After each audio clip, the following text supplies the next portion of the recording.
foundation. Hey, nobody get rich and rich because that's definitely wrong. Me beg you, no, don't forget your friends and where you come from. If you are thief, remember God now sleep. And although you rob a man and you get well last week, you fall about the street, but you're beaten going steep because and you know it run deep.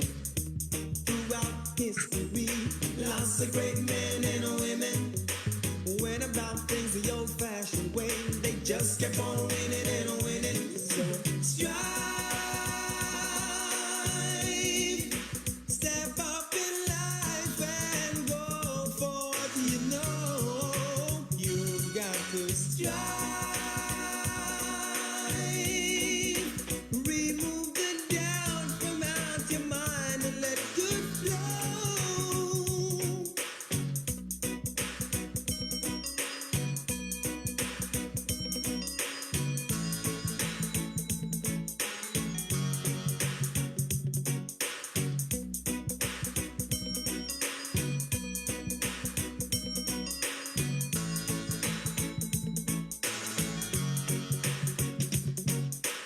Be not moved by smart remarks from people who think they're witty.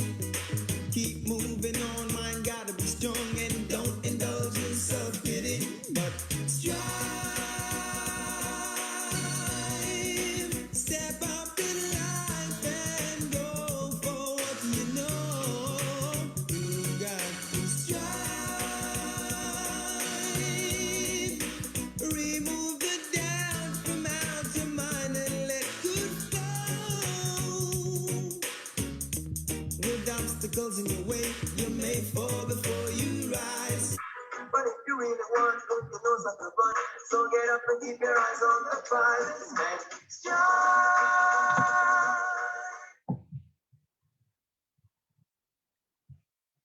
So welcome everyone. Welcome, welcome, welcome. As we're coming into the room, I see so many excited text in the text box. Welcome to the season 3 of the JN Circle Thrive Together Life Class series. I am beyond excited that we're in season 3, and I'm so excited that so many of you have come back in so early and are so excited for an amazing season and an amazing first class in our life class series this evening. I am your host, Kamala McWhinney, and I am ready to go. I am ready to go, and for everyone who's ready to go, just raise your hand in the chat. I'm excited to see all of you. Come on in, make yourselves comfortable, and let's get ready for a powerful, as usual, stimulating conversation with me, the JN family, and all the exciting panelists that we invite week to week. All right? So, with that being said, let me welcome our amazing panelists this week. We have with us Bishop Dr. Carla Dunbar. Welcome, Doc. Many people know you. And I know that when they see your face, they know what to expect, right? So welcome to Life Class. Thank you for having me. My pleasure being here. Absolute pleasure. And I love the new look. I love the hair. Thank you. You know, a girl got to keep it together, closer to 60 than 50, but you have to ensure that we have it all together, right? Absolutely. Love that, Doc. We've also been joined this evening by no stranger to the JN Life Class series, Noran Price. Welcome back, Noran. I like to refer to Noran and others as Life Class veterans and permanent students. So, are you hearing me? Good evening, everybody. Yes, I'm hearing you perfectly. Hope you're hearing me properly. All right, good. And we're also joined by a new friend in our life class space this evening, and that is Michael Nattoo. Welcome to the space, Nattoo. Hey, thanks for having me. Happy to be here. Happy to be among these great minds. Yeah? Yes. So let's get started. So as usual, we have some housekeeping matters to attend to. So let me share screen just one more time for tonight's conversation, just to ground us in how we're going to be sharing space and to officially introduce the topic for this evening. So here we go. Season 3 it is, and we're talking about Unequally Yolked. And specifically, we're taking a closer look at compatibility in relationships. That's a huge deal. And we have powerhouse and insightful panelists to walk us through this conversation this evening. All right, I see they're laughing, but I know what they're going to bring to the conversation. We are joined, as usual, I'm your host, therapist and coach Kamala. You can find me on Instagram at White Lotus Blooms. We're also joined by Bishop Dr. Carla Moore, who is also JP, Minister of Religion and Personal Development Coach. Noran Price is a graphic designer and marketer, and I like to think of him as a wise guy. And Michael Nattoo is also a wise one. He's a writer, a poet, and a podcaster. And specifically, you would have met his two brothers on the two previous seasons, Stefan Campbell and am I forgetting your name? Karim Ellis. And they're from the Men's Truth podcast. And you can find them everywhere that podcasts are located. Now, for those of you who are new, welcome. For all of you who are return class attendees, big up on yourself. We love the energy and we love the support. So for those who are new, a quick reminder for how we use the space. We want to make it as conversational as possible. So we have the chat feature where you can drop all your vibes, all your emojis, all your thoughts as we're talking through, and the raise hand icon that will allow you to tell us if you want to come on stage, come on microphone and ask a question of our panelists as we go through the conversation. We also have the Q&A box, which we're asking you to specifically utilize for dropping your questions for the panelists to answer, and we'll try to answer as many of them as possible.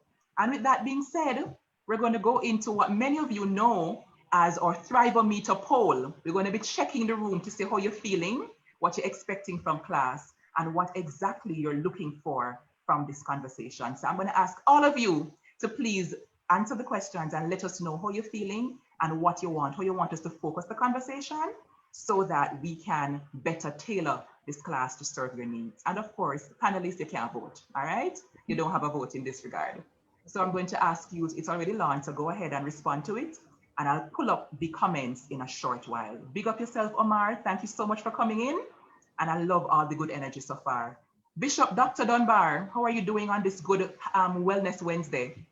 I am doing great. You know, I'm bubbling. I'm happy to be here. I had a really rough day today because, you know, as I'm a counseling psychologist, I had some serious situations today. But I'm good, man. And you're talking sex, that means you're talking good stuff.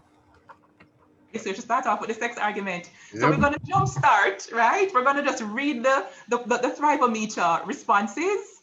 And then we're going to be starting a stimulating conversation on many levels. You talk about bubbling. We're going to hear what else you have to talk about, right? And then we're going to bring in the two wise gentlemen, Noran and Michael, for segment 2. And then we're going to bring everybody back on so that we can continue the conversation to answer your questions and to just enhance the topic in a full way this evening, all right? So team, let me know if it is that you have the results of our poll so we can just put them out there. And then we'll get to Dr. Dunbar about the sex and the compatibility and the fire and the intimacy in relationships. Tech team, let me know where you are. Awesome. So we are seeing about 90% of you who are feeling either okay or happy. And we're very good. We're very happy to hear that. And if you're not feeling okay, it's all right too. Hopefully by the end of class, your mood would have improved. Our second question is, do you think being equally yoked is only about having the same belief system as your partner? And the majority of you said no. So we'll see if you're right at the end of class. Question 3, do you think love is enough to bridge any differences, all differences in compatibility? And 76% of you, 77% of you said no. And I think you're onto something there. This one now, in what areas have you faced the biggest challenge in terms of compatibility? Let's see. The largest one for many of you is differences in values, which is important. Nattoo? We're also seeing 29% of you saying in terms of intellectual compatibility. 18% of you said economic, and 7% of you said values, said ambition. And 13%, Dr. Dunbar said sexual incompatibility. So we're going to talk about all of them as we proceed through class this evening. Okay. The final one, what are you expecting from this evening's class? About 50% of you said tips on how to manage the differences between myself and my partner. And we have the good things for you all right? So we're going to see Michael and Noran in a few minutes. Welcome on stage, Bishop Dr. Carla Dunbar. Let me start off asking you, Doc, when we see Unequally Yoked, right? Many people's minds go to where? To the good book, to scripture. Right. So I want for you to walk us through what the unequally yoked concept, where it came from, what does it mean for us in 2021? Okay, the same thing it meant at the beginning of time, I'm going to say, right? Because as you heard, I'm a pastor, but I'm also a licensed marriage, family, and sex therapist, right? That scripture can be controversial from a perspective because I myself and other of my colleagues don't always agree on what it really means. So what I learned that it meant initially when I went to Bible school is that you do not marry somebody who is the unequal yoke is the unbeliever. But in my practice over the years, I don't believe that God would have called me to become marriage and family therapist without equipping me with the tools.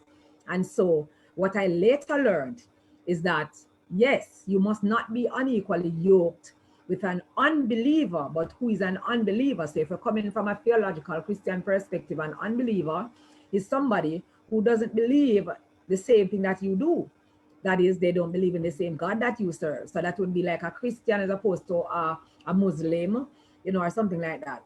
But in Christendom, we don't always get that. We get, you must not be married to an unbeliever, as in an unsaved person. But that's not what the text says, right? So you can be a believer. So you and I believe in the same Jehovah God, but you are not saved, as in you have not accepted and confessed Jesus Christ as Lord and Savior. That is my understanding of the text. And so I present that to couples who come to me and say, boy, I've been in the church from all long and I can't find a good man. All of them unsaved and I can't marry. All of them is unbeliever and I can't. And I say, so who tell you that they're unbelievers? Do they believe the same God that you? Yes, but I say, so who informed you of that? Where in the scripture did you see that? So understand the context of the scripture, that it could mean that, yes, you must marry somebody who is unsaved, but I believe that, who is an unbeliever, but I believe that it must be that you must marry somebody who is unbeliever, like you don't believe the same things, so you're going to have problem. So if you are a Christian and you marry a Muslim, you're going to have some problem, right? If you marry a Hindu and you're a Christian, you're going to have some problem, because you're not believing the same thing and you're not believing the same God. Not about denominational differences in them, more and more so religions and religious differences. So that's basically what it means. But I like the twist that you guys put on it. We're very creative over here. I know, I love it. I love the twist. Yeah. I love it too. So Yes. Doc, what I hear you saying then, right? Right. And I'm going to ask a question so I can learn and help other people to learn too. Sure. What you're saying is, for example, if I am Baptist and I meet a nice young chap who come from over the Adventist piece now, how would that work out? Okay, so I have personal situations like that, both in my counseling practice, because I've been a counselor for over 17 years. I also have a daughter who is a Sunday worshiper and was married to a Seventh-day Adventist. And the operative word being was, right? I foresaw the challenges, but at the time I was not yet a counselor. So I didn't do the counseling, but I went to the pastor who was doing it and I said, this is going to be a challenge, so please talk to them properly about it. It shouldn't present a problem, but it does. And initially the guy said, it's not a problem. She'll visit with me and I'll visit with her. And I said, but this is two different things. But anyway, it can work because I know couples who it has worked for them, who are still together. I married a couple and they are still together. They do have some challenges sometimes, but they're still together. So it can work. That can work. So you're not serving different gods there. You're not worshiping different persons. That's not a religious difference. That's a denominational difference. That can work. With the proper counsel and the proper understanding, that can work. Gotcha. All right. So I see here, Demar says, I like this context, Doc. So you already have at least one convert in the chat, Dr. Dunbar, as it relates to what unequally yoked mean according to the text. Yes. And according to your understanding. Yes, and that was not eisegesis neither. That was proper. That's a good exegesis. Yes, please, ma'am.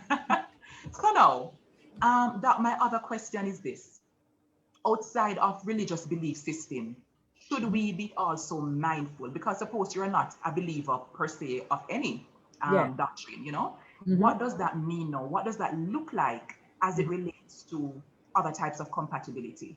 Should we be focusing on other areas of how together, seamlessly we can meld our lives together? What other areas are there? So it's important that persons have some form of, I call it intimacy, emotional intimacy, mental intimacy, recreational intimacy, financial intimacy. It's important that you are seeing eye to eye, are going after the same goal, that you're not going in opposite directions. So it is important that as a counselor who counsels person for marriage, and I have a very intense premarital program. Actually, I launched last year, October, the first school, Grow Your Marriage Academy, right? Because I believe that you can't go to school to learn to be an engineer. You can't go learn how to drive and learn how to be able to go and do a degree, but nobody teaches you how to be married and stay married, which is why we have people getting married but not staying married, right? And so I decided that it's important that we have an academy that teaches persons how to cohabit together, relationship-wise. So, yeah, so there are other areas that you must ensure that you're on the same page, because I mean, I know that spendthrift marriage savers, I know those things happen, and I was one of those persons. My Mr. Dunbar and I did not have the same financial philosophy, right? And that put a little wrench in our relationship for a while, until I grew and matured and learned and made the necessary application. So we are now on the same path together. So there are some other things, that you need to be together on a one accord on, where the relationship is concerned. Ensure that you can have conversations. It's important. You can't be with somebody that you can't have conversations with. You are trying to save and the other person spending on the whole place, emotional spender, and as you try to put something in the thing, you have to ensure that you are working towards the same goal. It's important. You don't need to be the same, right? You are intentionally created different by God. God is a diverse God, and he did not want two persons who are the same. I am as spicy as curry chicken. My husband is as bland as boiled chicken. We make a good pair. You understand? So we don't have to all be the same, or, we are supposed to be different, and we're supposed to have different perspectives. But at the end of the day, the goals that you're reaching towards, you must both be going after it together. And that was the imagery used in the scripture of when they have two, I think it was two oxen, right? Who are, right. They have the yoke over their shoulders. The yoke on them. Right. To go right, and exactly. one is to go left, and that can cause problems. Right. But I love, no doubt, how you bring into focus the fact that we're not saying that we should all be replicas of each other. No. That's not nice. God is too creative to duplicate anybody. God is too creative for that. So he intentionally, I call it designer differences. I love that. Yeah, I call it designer differences. So you are designed by the designer, the manufacturer of human being, LLM Global, and he intentionally created you different so that there's a complementing factor. So you complement each other in the relationship. It is us without our understanding that complicates it, but it is not meant to complicate. Your difference is not meant to complicate, it's meant to complement. But when you don't have that proper understanding, then you allow it, because I want him to be like me and he wants me to be like, and that is going to create a problem. You understand? Try to understand each other so that you can cohabit with your differences. That's it. And that's where much of the difficulty comes, Dr. Dunbar, in terms of on a day-to-day basis in a relationship, how do we manage those differences? So the first thing I want us to do is I'm going to ask our fabulous behind the scenes tech team to just drop some of the areas of compatibility of which we need to be mindful. So you mentioned financial habits, right? Yes, financial habits, emotional intelligence, that is also important. I call them intimacies, right? So recreational intimacy. I mean, you don't have to like the same thing that your partner like, but you need to appreciate the fact that he or she likes that thing and get to know something about it. You don't have to know what is an offside kick from a corner goal. You just need to know that he likes it, and you sit beside him in a nice clean shorts and you say shout goal when he's about to shout goal. Watch his body language, right? So yes, in financial, recreational, emotional intimacy, those things are important for us to be able to be on the same page. Physical, you can look at that too. That then, life philosophies, that's important. The future goal, you are supposed to be going somewhere together. You understand? So those things are important if you have those things as foundational tenets in the relationship. Other things you can work on, and we can learn to adjust ourselves and create some compromises, because it's a relationship, right? We're not inanimate. It's a relationship. It's a living organism. It can grow, you know, and it can evolve, and we can change, because change is the only thing that is permanent and constant. No doubt. There's another area of compatibility which me don't know how many area you mentioned a part there in a list, which is sexual compatibility. Sexual compatibility. Well, naturally, because I know you are coming to it. You know, I have a view on it as well, and I'm going to talk about that view because I'm coming to you from a biblical perspective. You said it earlier in your introduction, Bishop Dr. Carla Dunbar. I've been a pastor for 21 years, right? So I understand that is there right now. Whilst I cannot find a kind of official definition of sexual compatibility, I looked at something that psychology today offers as a definition. It says today it is the extent to which a couple perceive that they share sexual beliefs and preferences and desires and needs with their partner, right? So basically, being in compatible relationship means that you work well together. No, there is the matter of the chemistry versus the compatibility. The primary problem, I believe, with sexual compatibility is this notion of sexual chemistry, is that it focuses on sex, on the sexual pleasure and performance. But coming from a biblical perspective, you know, contrary to what the secularists may suggest, great sex, which is good God-honoring thing, because everybody should know by now that meeting sex is delicious, right? Isn't the pinnacle of humanity's existence. We need to understand it. Sex was created for man, but man was not created for sex. We are created as sexual human beings. We are sensual and sexual, right? But God gave sex as a gift to be exclusively enjoyed by a husband and a wife as a means of loving, caring, and serving and honoring each other and enjoying each other. So he gave it to us as a gift. But we were not made for sex. We're made for God. So sexual compatibility between a couple comes not from the ecstasy, right? Or good the sex is, nor the frequency, or often you have it, but mainly from the intimacy, which occurs as love and trust and security and respect deepens through the life of the relationship, of a monogamous relationship, that is, where you're giving up yourself totally uninhibited to your partner in a covenant relationship. Yeah. And so it comes out of the trust. You're freer and more able to give of yourself in that way. So let us, I don't put it down to say, okay, is the two of us like is the position that we like, you know, or how many times you have these climaxes and orgasms, or you're able to cause me to, I don't know what I can say on this forum, and I need to tell me, right? But yeah, so it's not about that. It's about what the sex is flowing out of. The sex is flowing out of the love and the commitment, right? And the trust and the faithfulness and the security and the respect. So the sex is flowing out of that, right? And so that is what it's supposed to be, rather than what I see being positive. Yeah. So Doc, we have the right person on at the right time, because one of the things I want to explore, and especially for the Christian church believer context, the scripture admonishes persons to make sex wait until it is reserved for marriage, as a way of honoring God and honoring the covenant of marriage, right? But then, Doc, if it is that people are waiting until that time, how can, and in my estimation as a therapist, I believe that having those conversations about preferences, fantasies, desires, and so forth are important to assessing the compatibility before even saying I do.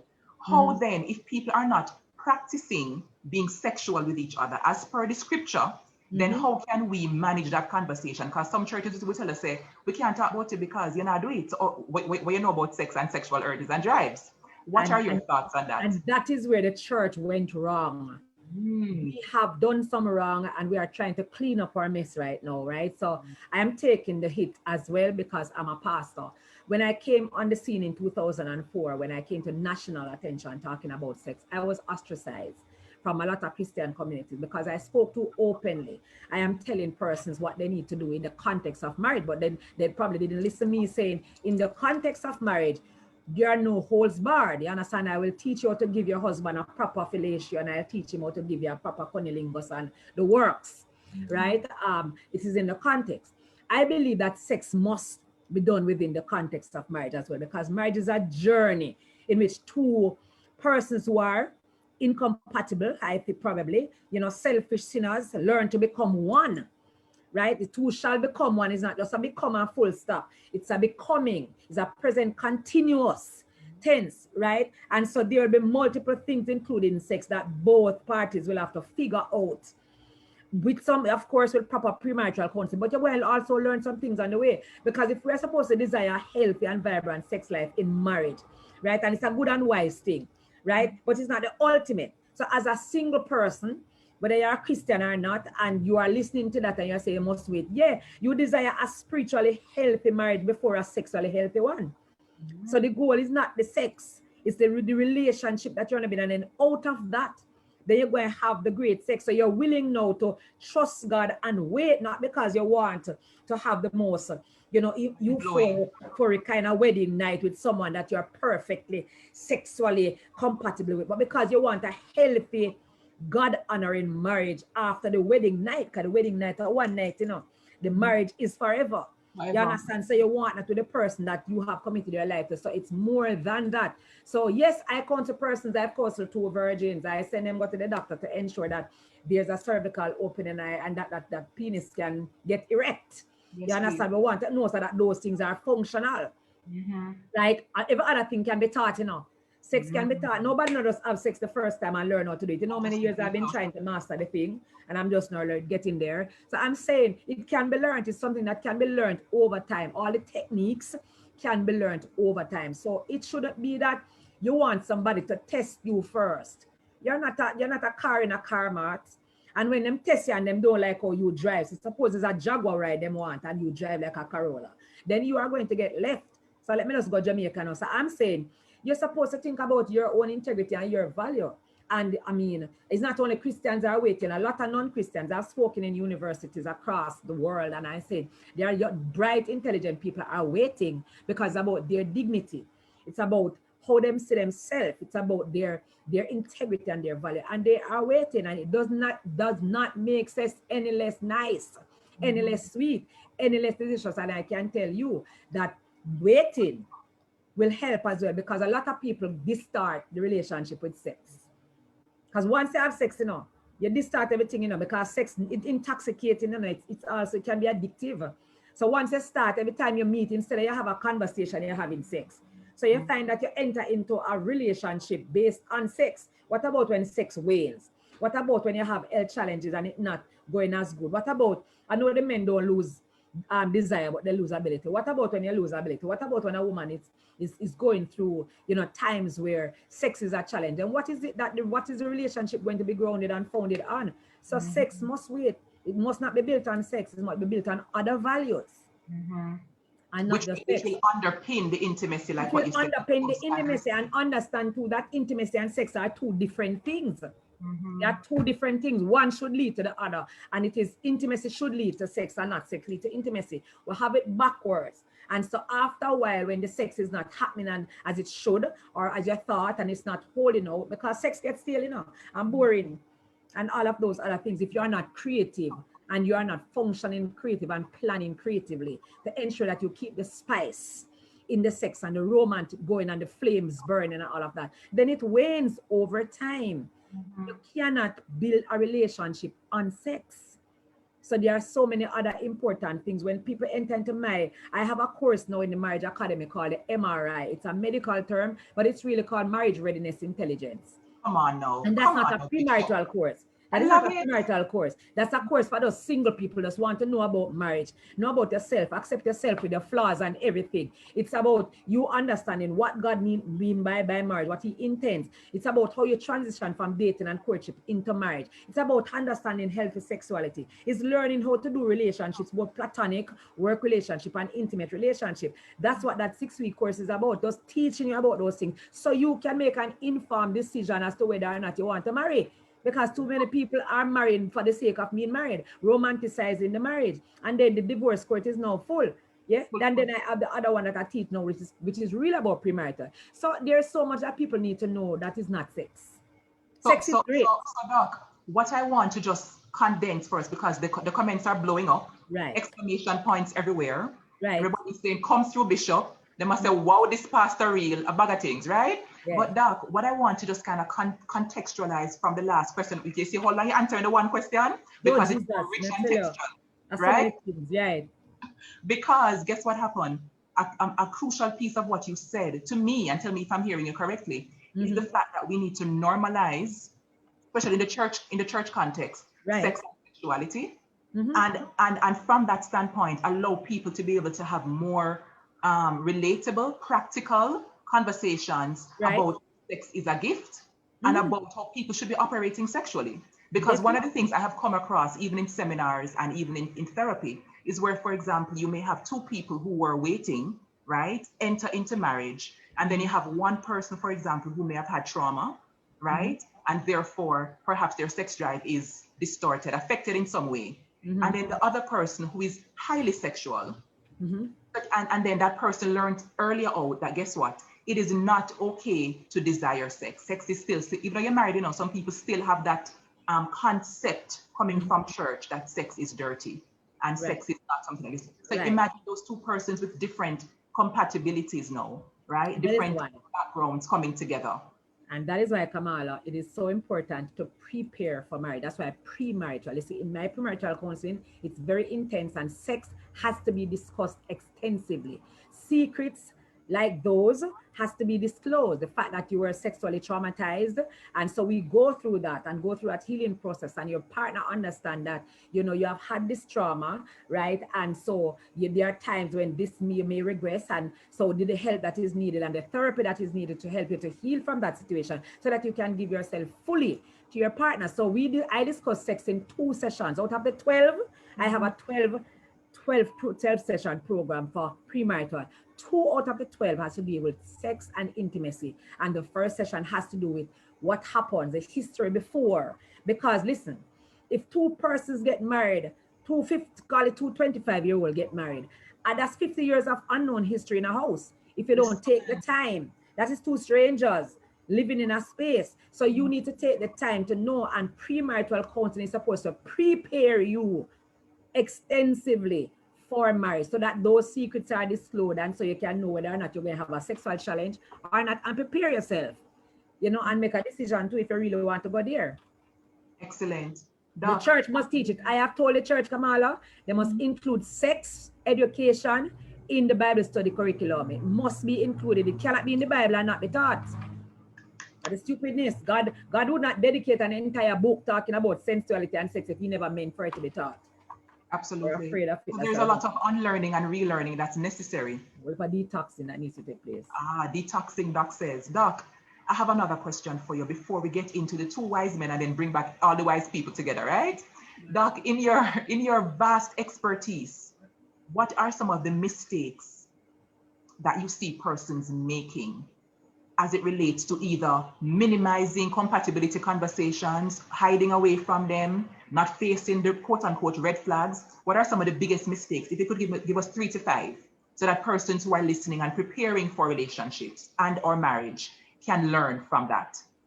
Okay, so some of the big mistakes that persons make is to believe that their partners feel the same way about everything that they do. Oh. So they don't understand that people think differently. Listen, even if you grow beside each other as neighbors and then you later on become friends and matriculate into a relationship, how your upbringing is different from mine. We think differently, we do things differently. It doesn't have to be subcultural differences. You just need to understand that people are different. Don't expect that. That's an unrealistic expectation to believe that your partner is going to always think the same way. I found out in COVID that my husband and I thought differently about COVID. And he was so scared about it, while I don't really scared about it. It's something that's happening.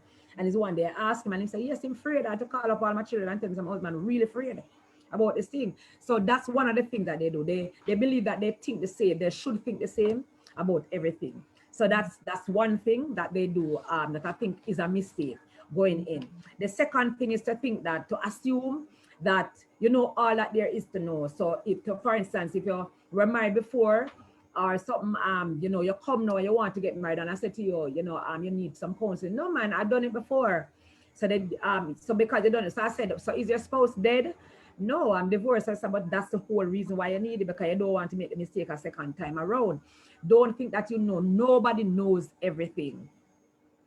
You And Doc, understand? can I interject here that even if you know a lot, the fact is we're growing and changing, or we Yes. should be growing and changing. So we You need to should be account growing for and changing. relearning Everybody our partners. evolves. Kamala, I'm in a relationship with my husband for 45 years.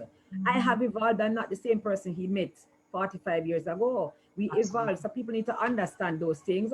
And you know, one of the things, and another thing too, is that I don't think that persons are willing to change, like shift their perspective to adjust themselves, to facilitate a relationship. You understand? Because it's two people now coming to live together. Remember, you did that live on your own all along and do things your own way, and you were taught, nature, nurture taught you to do things differently. But you're entering into a relationship, you're inviting somebody into your space. You're going to become responsible for somebody else now, and even them happiness, because people think you must be responsible for their happiness. You're really not, but you know, and so you need to understand that you have to be able to adjust yourself. Blessed are the flexible, for they shall not break. Be flexible, man. That's the word. To change your perspective, you understand, so that you can adjust yourself, you know, for the situation, for your partner, the person that you love and want to commit the rest of your life and spend the rest of your life with as you go along. So those are two powerful ones, Doc. I gave you 3, actually. Yeah. Yes, I love it. Yes, thank you so much. I gave you 3. You have one more for us, please. Drop in another one, man. If you feel led in spirit. I think too, that person's getting into relationship and there's this, I am the most important person in the relationship. No.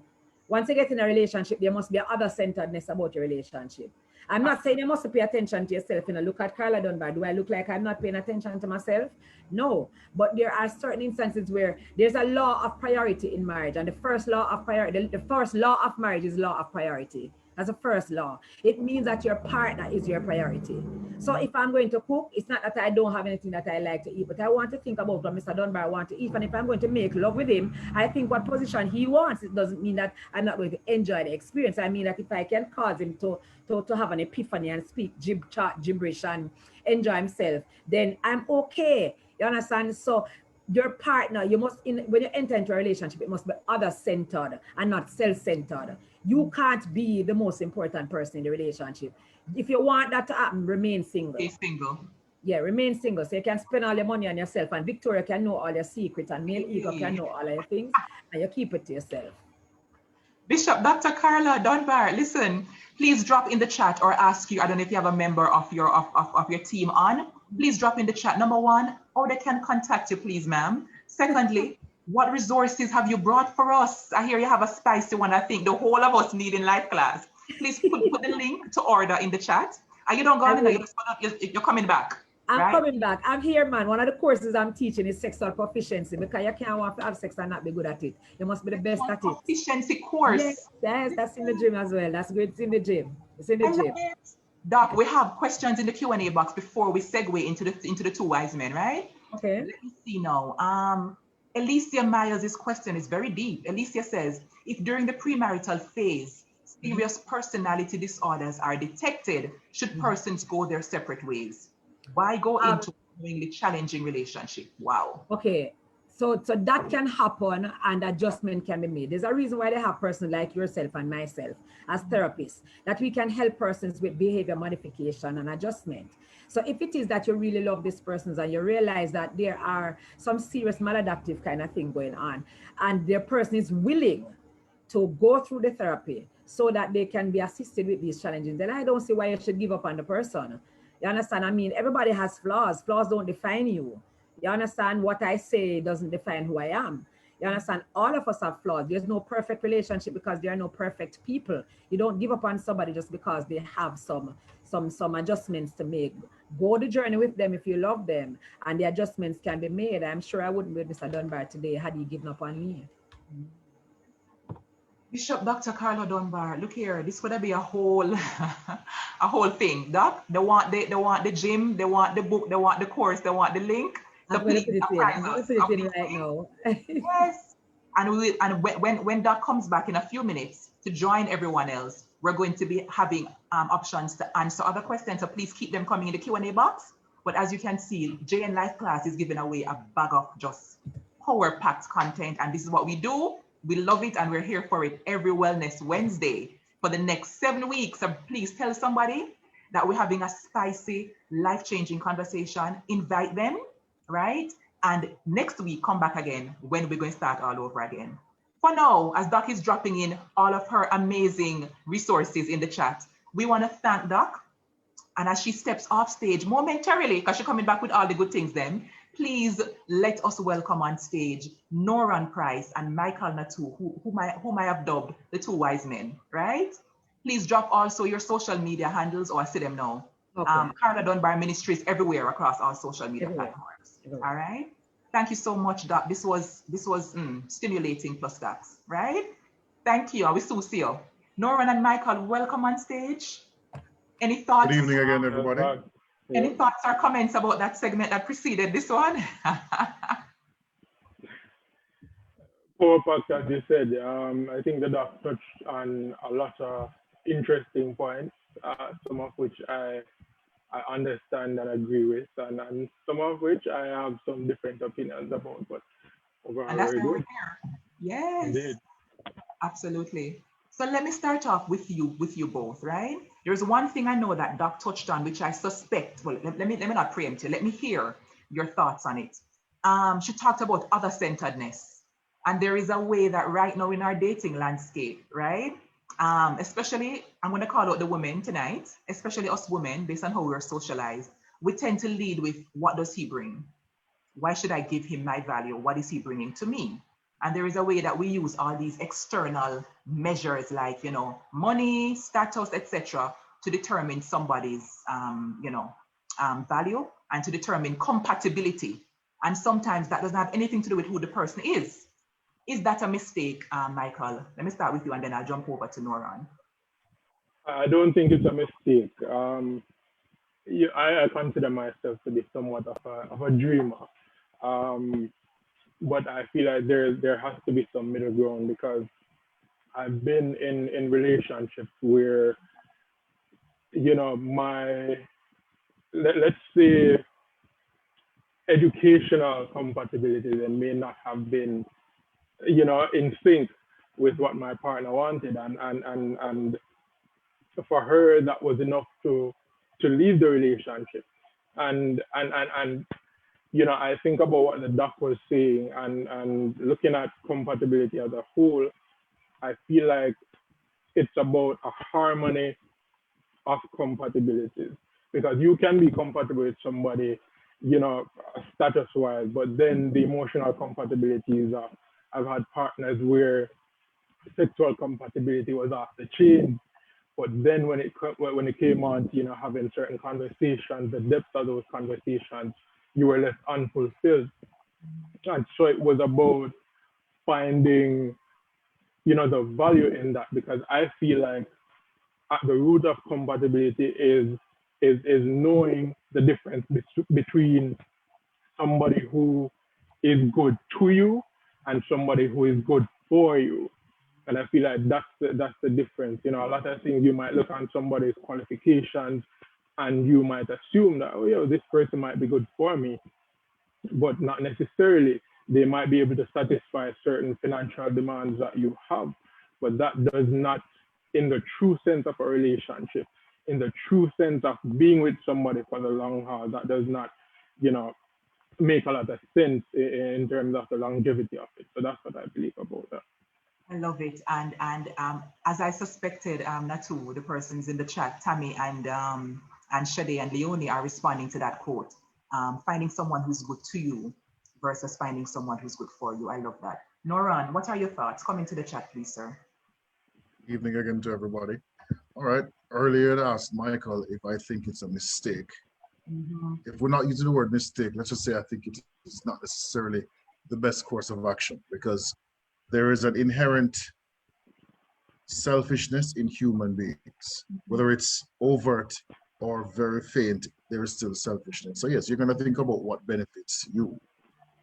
What you need to have is a balance of the side of it that says, okay, can I live with this?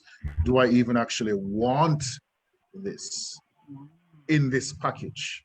Which I think some people, Bishop used the word romanticizing. Yes, sometimes people romanticize this notion because they're leapfrogging over the one very simple core of, is this actually what I want? Or do I figure I should want this because this looks so good? So touching back to what Michael said, I will reword it slightly to say, just because something feels good doesn't mean it's good for you. There's a slight variation of what Michael said, because we go to what feels good. It's human nature to go towards what benefits you. But sometimes we need to get into that level where we can stop and say, even though it benefits me, is this the right thing for me? But that takes a certain level of, look at self. You have to be able to look at self with an almost awkward honesty that you may not come out shiny after. But I don't think a lot of persons are willing to have that kind of honest talk with themselves first, because they may not like the answer, or the answer might mean they don't get the benefit they wanted from this person. So they ignore it and they figure, oh, we'll work with it and it will fix itself. No, it doesn't. It doesn't fix itself. You have to fix it. So ultimately, go ahead. Yeah, I just wanted to interject there. To say that compatibility, very importantly, compatibility is not instantaneous. It takes effort. I feel like something that cripples a lot of relationship efforts these days. We get these doctored images on social media of what a relationship looks like. Yeah. We've often seen relationship goals. We've often seen those things, and instead of aspiring towards, real relationship values, we say we want a relationship that looks good in picture. It doesn't matter if it's good to me or if it's good for me, but as long as it looks good, that's what I'm concerned about. A lot of people aren't concerned about the person they're in relationship with. They are just concerned about whether or not, if this will look good on a filter, because this is what I need to put out there. This is what I need to project. I need to convince them that I am happy. But the work of happiness is about convincing yourself that you are, right? And so that fixation, that obsession on the public perception of your relationship, it leaves a lot to be desired within the relationship, because a lot of these relationships end up being hollow, because these people, you put on this brilliant show, and sometimes even I myself might be fooled by it. Like, yo, this is what I want. And then a couple of weeks down the line, you find out, oh, yo, the grass is really greener where you water it. And that's, absolutely, that's what it comes down to. That's what it comes down to. I told you that there are two wise men. Listen, Noran, practically speaking, because you know that this is life class. So we're not just talking big theoretical stuff. We want to bring it down so that we can walk away from class at 8:30 and have some tools to actually navigate dating or our relationship spaces. So practically, how do you assess for compatibility? What does your process look like in terms of realizing if someone is good for you or not so much? Well, before there's even a conversation or an approach in a romantic way, I watch. I'm a watcher. I'm a people watcher. And you may not always get the right interpretation based on the situation, but you can get enough of a view to form some kind of model. And before I even get to that, the first thing I have to ask myself is, what exactly do I want? So the first thing, what do I want? If I'm honestly answering myself to say what I want somebody who's this but not this, then I gravitate towards those people who, even at first glance or even in the first interaction, they lean towards that column that I'm interested in. I said it in the first time you invited me in a class, aim responsibly. Meaning aim responsibly. Aim responsibly. If somebody put that in the chat, please. Yeah, if you see somebody that you will like on a practical human level, please understand they may not be the person. They may not look at you the way you look at them. If they're of a certain mind frame or a certain social standing or a certain behavioral type, if that is not you, then you liking them is not enough of a reason for me to go over and say, hey, hi. I might brave the elements, and that's great if that's what you want to do. But aim responsibly so you don't end up wasting your time and their time by just basically shooting the breeze and hoping something sticks. I believe in being practical, and part of practicality is observing, noting, and accepting what you see, not just that last part, Noran. Yeah, accepting is accepting it as well. Because we can see it all we want, but until our brain said this is actually it and we act accordingly, then we're just running in the same circle sometimes. Not all the time, but sometimes. So for me, my approach is practicality first. Observe, note, weigh it against what I actually am and who I am and what I want and what I feel for at the time. And if it doesn't come out equating on some level, leave it be. Thank you. Listen, Michael. I think for me, the question of that is a very simple thing. It's my simplified approach is this. Do you complement my peace? And am I interested in complementing yours? Because when you have peace in a relationship, I feel like that's the foundation to build on. That's where you can have resourceful conversations. That's where you can truly invest in somebody without feeling pressured, without feeling like you have to be competing with their expectations of you.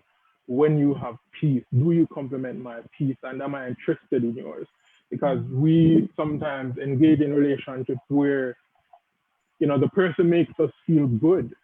They tell us what we need to hear.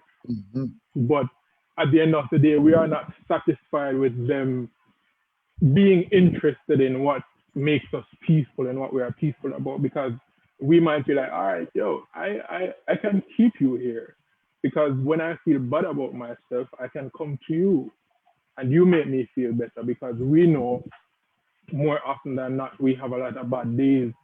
And so I need to have this rainy day person stashed away. So when things get tough, and when I'm down and out, I one text away, one phone call away, and I feel better about myself. And then it's like, oh yeah, thank you, because some people are using you as some power outlets. Some people just come to you to plug into you, drain you, and leave. Amen. And that happens a lot in relationships. So you have to value yourself enough in that regard. Go ahead, Noran. I want to add to what Michael just said. If I'm going to speak to my partner, be what I escape to, not what I escape from, which leads into the peace conversation. Yeah. I have a slightly different perception of that. It's not so much be what I escape to, but create the space where I feel safe enough to escape to what brings me peace. You don't necessarily have to be my peace, but if I'm in a relationship with you, you need to complement it. There are a lot of persons that are in relationships for competition and not companionship. So you find that your partners, a lot of times when you are happy, your partners are not necessarily happy for you, because there's this silent competition happening. And so you have to aim for companionship. So that's where, right, not competition. A lot of you are in relationships where the reason you are not really happy is because the person you are in a relationship with does not see you as a companion. They see you as a competitor. Like, oh, you are happy. You are sitting down watching a game and I'm sad. Then I have to make you sad too. You can't out happy me. And so a lot of that's happening in relationships.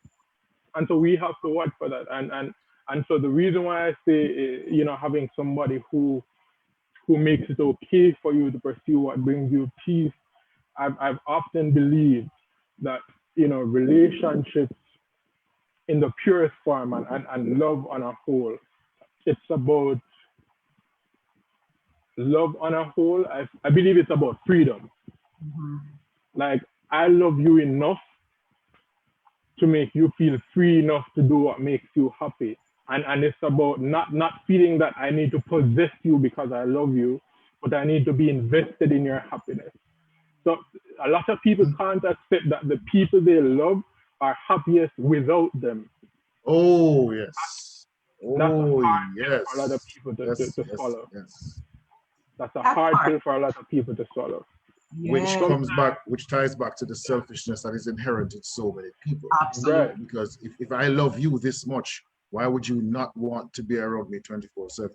Mm. And Right. if your brain cannot even start off with, why would they want to be around me 24/7? You leapfrog to what I want. So that selfishness is hard to, it's a mist that comes off people sometimes. And sometimes they don't even realize they're doing it. Sometimes you have what we call Poil Pitney. Somebody who's used to being such a star in the relationship that everybody's trying to make them happy. Then when they go to somebody who is not about giving you consistent and constant accolades, and it becomes, you don't love me because I don't feel special to you, or whatever the wording may be. Yes. But it comes from the selfishness. And add to that, listen, sometimes they say the road to hell is paved with good intentions. Sometimes your best efforts may not necessarily amount to your partner being happy. But I'm not so much interested in consistent happiness, but consistent effort. Yes. If you are consistently investing the effort towards my happiness, sometimes it might work, sometimes it might not. But the moment I feel like it's not important for me to be consistent about your happiness, and the moment you feel that you are not supposed to be consistent about mine, then that's where the relationship goes downhill. And you know, to touch back on the point of possession, it's really a tough thing, and I understand and I sympathize with persons who feel like, yo, I love you, so you need to be here. Listen, it sounds foolish, that thing about if you love something, let it go, but do it. If you love something, be open to the idea of losing it, right? There's this idea, some people, they say some people cling so tightly to the past, but they don't realize that it's already gone. And that can happen in love. You see, when you cling too tightly to something, it may not necessarily grow. You're suffocating it. So provide freedom, provide an air of freedom in your relationships that allows each person to pursue what makes them happy. It might be something with you, it could be something you two do together, it could be something you two do separately. But don't feel like you have to possess the other person in order for you to be happy and for them to be happy as well. And let me say something here. I'm sorry to jump in, Noran. Especially in our current Jamaican landscape, the unfortunate truth is we're seeing so much evidence, so much manifestation of this possessive culture. And I'm really glad that JN has, again, for season 3, created this space for us to share. And I'm so glad to see so many people come in so that we can talk about the fact that this is not what love looks like. Love is not ownership. Love is not power over, right? Love is growing together, supporting, and being okay if that person chooses not to stay. That's a whole nother conversation. Which I hope. It's a whole nother conversation. A whole nother conversation. Noran, you were going to come in with something just now. I was going to say, well, I'm glad you went towards that. You're saying love is not possession.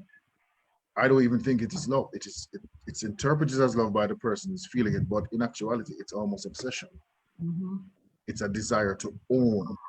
But it's called love because of how strong it feels.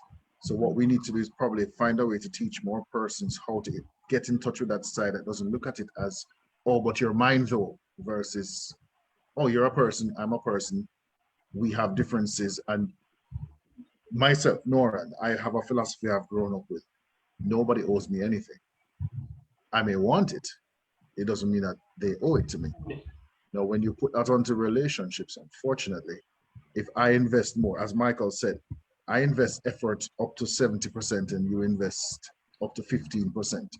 At some point in time, I'm going to feel like I'm owed because I've been doing more. Why am I not getting more? And that's where the waters get very muddy. So even if you have the conversation, unless the person puts in that work to move along with the person or recognize where the person is coming from and what they want, decide if they want to accept this part of that person, then you move in concert. Not I move 10 paces ahead and then pull you up to me, because the pulling you up to me could really be, I don't want to lose her or I don't want to lose him, so let me just do what they want for a peaceful life, which unfortunately is a mind frame of so many people, even without realizing it. As men, we grew up on happy wife, happy life. We grew up on make her happy, you will be happy too. Don't argue with her. We grew up on that. That is engendered into us, but yes, The older you get is the more you can decide not to go there. But then when you do, sometimes you're seen as, oh, you're not being how men should be, you're being too nonconformist, whatever the term is. But it comes from being able to separate what you desire from that rabid feeling to own and possess it. And if we can show more people the differences between those two, it might spark a change in the mind frame of somebody who thinks, yeah, but want her though, so why should not come into me? Sometimes you just want to have some mental real estate. You just want to affect enough of the person's mind that I can stop and pause and think about it. They may not do it, but you also want them to have that spark to see another direction. To that end, I'd like to share something, a practical thing, that I do. And just before I do that, interestingly, the definition, for compatibility, if you Google it right now, at the end of it, it basically says, your ability to coexist without problem or conflict. So the very way we interpret what compatibility is problematic. The very it's me giving up. that It's me giving up my position to make you happy. Indeed. And so there is a conversation to be had about compromise. Obviously, in a relationship with someone, you have to give ground. But a simple thing that I use is, if I'm in a relationship and I'm playing the wait and see game, and I'm sure everybody knows what this is, you are not necessarily acting from your true feelings. You probably feel more intensely, or perhaps less. But what you do essentially is, all right, I feel like I'm in love and I need to say this to this person, but they haven't said it yet. So I'm going to wait and see. And that might be self-preservation, but in essence, what that means is that you're not being true to yourself. You're not being true to your feelings. So if you're in a relationship, and this also has to do with the other person as well. If they haven't created that space where you can be completely honest about what you feel, if you feel like you'll be judged for saying, I love you too soon, if you feel like you'll be judged for saying, can you spend an evening with me, then you have to check that relationship, because then you're not acting from a place of honesty. You're basically watching the other person's timing. I feel like the important thing is direction. Yeah, run a 100-meter race. Nobody now will be Usain Bolt. The more reach of the line before anybody. The important thing in that race is that none of the contestants are running in the other direction. And I apply that to relationships. I might run to that line a lot faster than you, or a lot slower than you. But be sure about direction, and it goes back to Noran's point. Aim, make sure that you're looking in the same way. And so that's my input there.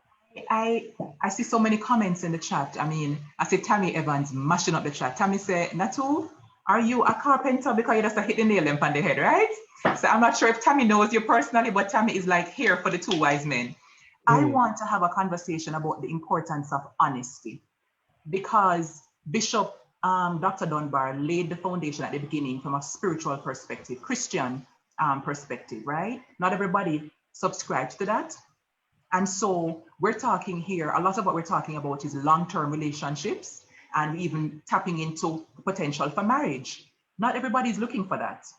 And so I feel as though, to Noran's point, before we can even start to assess compatibility in many instances, we have to be honest with ourselves. What do I really want?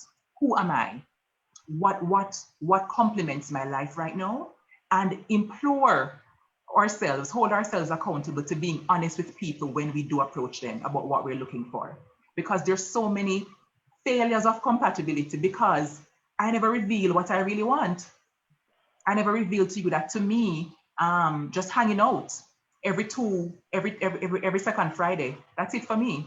And I spend the rest of the time with my other people, with other sexual partners or other loved ones or whatever. And that to me is okay. I just want to hang out. There was no clarity around what I really want, no honesty. And so the other person may think, oh, we're building something that is going to last until I'm 79. And that can become problematic. Noran, what are your thoughts? I loved what you just said. You were okay with every 2 Fridays. he thought he was doing something else. When you split that down the middle, Let's say are, she. are you sure that at some point in time, she didn't recognize he was probably liking her more, but kept on doing it anyway? There's a level of facetious behavior with us sometimes, both men and women, where we talk about not seeing the signs, but we damn well saw the signs. But again, most human beings don't want to give up the benefit they're receiving from an interaction. So you ask for clarity. Some people will not give clarity because they're afraid to scare the person off. If I'm the kind of guy who says, you know, I want somebody who's going to go to church every Sunday, or somebody who's going to make sure that they come with me when I'm going hunting, or whatever the case may be, you like the person so much, you let your desire rule you, or you deal with or live with something. Oh, just let it pass, let it pass. I'll find a way to work with it. But then when it doesn't work out, they hold on to these tenets of, oh, but I wasn't clear or he was clear. No, sometimes we see them, but we are afraid to admit that we actually have the desire to want it just because we want it. Not everything is the be all, end all, greatest relationship in the world. Some things are flings. Some things are just one-time interactions. But you have to be able to ask yourself, what do I really want? Am I sending the right signals out? Am I being honest when I see a signal that I don't like? Because nobody wants to be the bad guy for the most part. Michael, tell me if that's true or not, if you agree with that or not. I agree. Both men and women, we don't want to be the bad guy. We want to be as nice as we can because we don't want the bad juju behind us. But sometimes you have to be the bad guy, or you have to be okay with being the bad guy. Now, somebody could accuse me of talking with the two sides of my mouth, because there are times in my past when I wasn't. I decided to keep quiet because I wanted to be the bad guy. And then there's certain times when I said, you know what? No, this is not going to work. This is not what I want. So everything is on an individual basis, but you at least have to have the mentality that you can step aside and say, listen, every Friday I come and I take you to lunch. I'm a guy.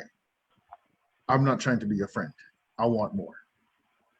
We shouldn't have to say it, but sometimes you might have to say it. But we understand that if you do say it, she might probably open her eyes wide and say, you know what? It's okay. But she has to be able to know that she went lunch 4 times. Did she not think he genuinely wanted something more than just a lunch partner?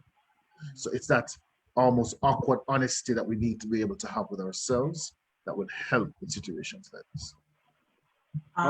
Just to interject a comment here from Sheree. Sheree says, sometimes we see the flags, but we think they're not red enough.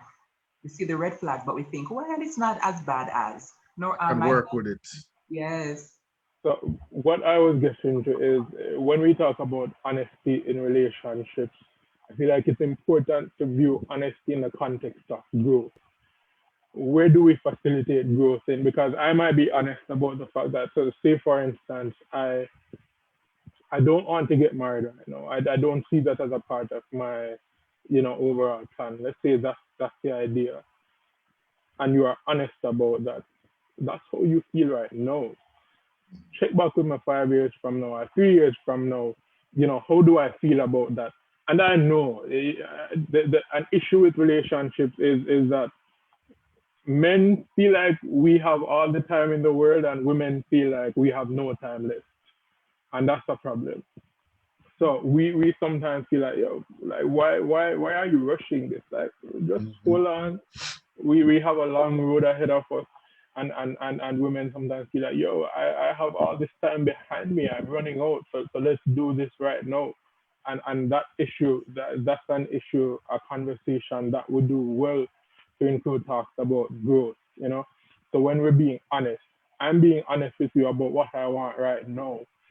And it might sound like player talk, but I might not want a relationship per se right now. But let's say you're looking to have a fling with someone, and so you are honest about that. It's not a good foundation to start, but it does not necessarily mean that I might not grow into somebody who down the line is interested in a relationship. So sorry, when we're having that conversation and we're talking about, what am I honest about, it's good to, that's the perfect place to do that values check. What do you believe? What do you see for yourself? how do you think, or what do you feel about treating other people? And so you see where your values align, and then you accept that as, all right, we may not, what's translating from our values right now may not necessarily be compatible, but our values are the same. We believe in the same thing. So let's try this.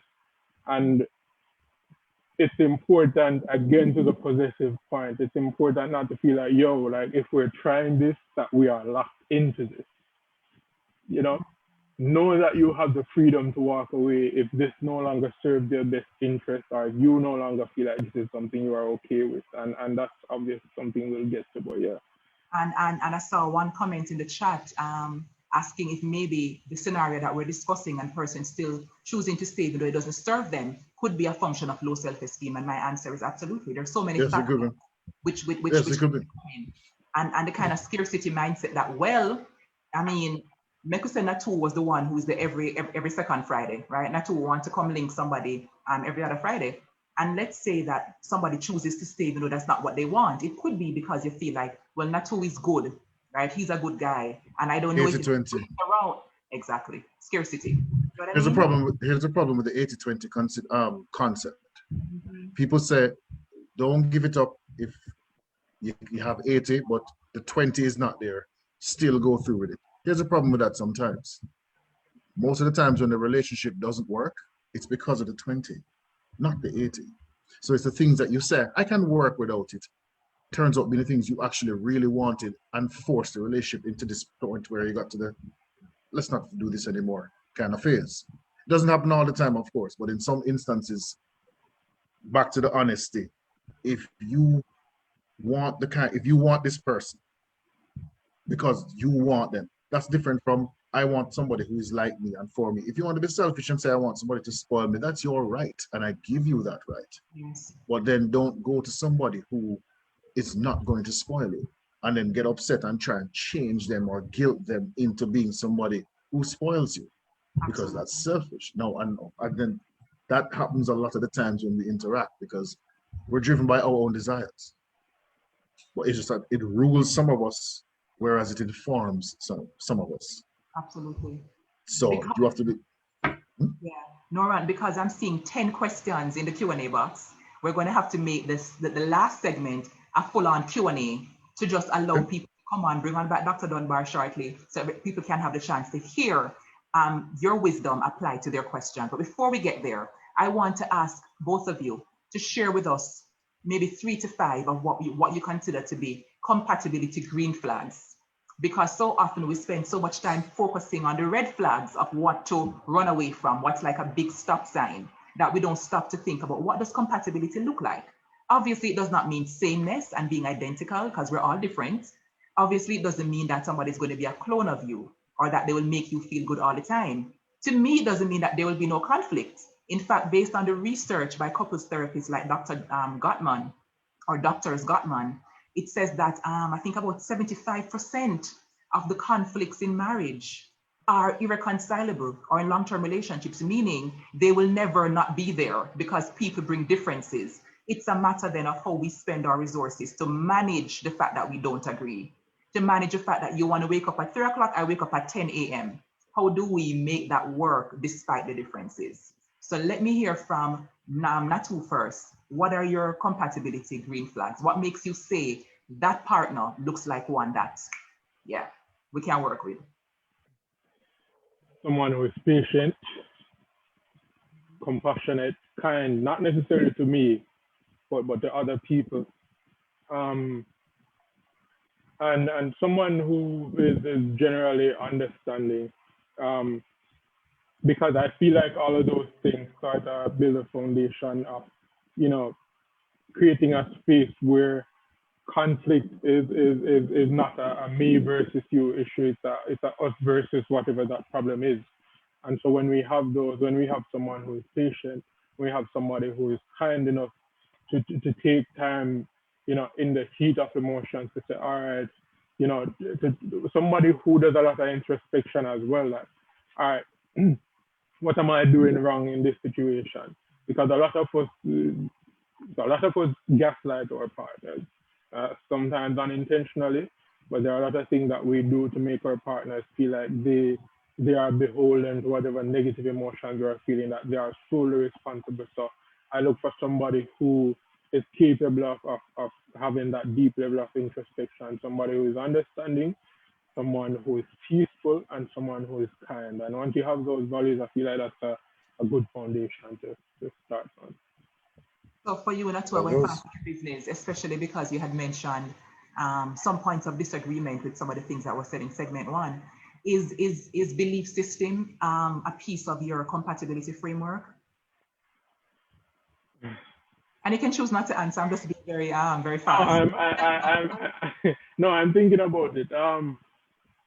I'm not opposed to dating someone who has different beliefs than I do. I feel like we have to meet differences with compassion, and I kind of have a problem with us segmenting differences. Like, if there's a difference, there is a difference. Don't necessarily segment it to religious differences. And because in a relationship, compatibility is about differences, religious or otherwise. And how do you handle differences? You meet differences with compassion and understanding. So that's how you can have a conversation. If you are a Christian person, you can have a conversation with a Muslim or a Buddhist or somebody from any other religion that doesn't end up in the two of you wanting to tear each other's throats out. You meet that with understanding. So I don't think that would be a problem. It would certainly make for some interesting conversations and some interesting problem-solving tactics. But life is short and good to have some fun. All right, I love the clarity on that, Michael. Thank you for that. Noran, what does your compatibility framework look like? Respect, generally, especially in the face of disrespect. So somebody who has the ability to let somebody be who they are, even if they don't agree. So respect and understanding kind of are married in my head.